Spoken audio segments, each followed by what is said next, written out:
Welcome back. Hey, these videos take a bit of time, like this one here. It takes 8 minutes and 41 seconds to get through. If you play it, um, it's going to take nearly 9 minutes. So what you can do is you can change the playback speed here. Here's the normal speed. Let's start today by looking at a code.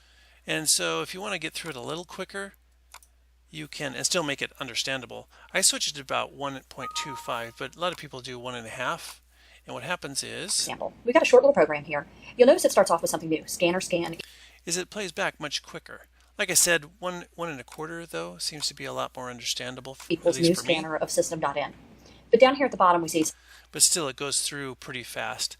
But it does save you a lot of time, and we're talking about hundreds of hours of videos. Well, I don't know about hundreds, but anyway, a lot of videos. Doing that little trick of just speeding it up just a little bit really helps a lot.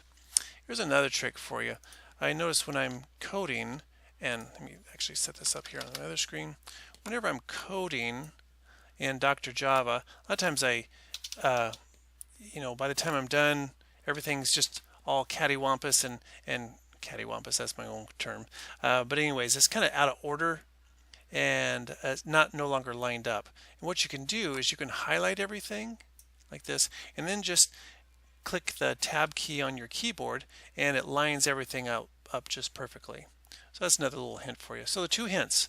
One is to how to line things up. Just when it gets out of sync like that, just highlight it and tab, and everything gets all in line there.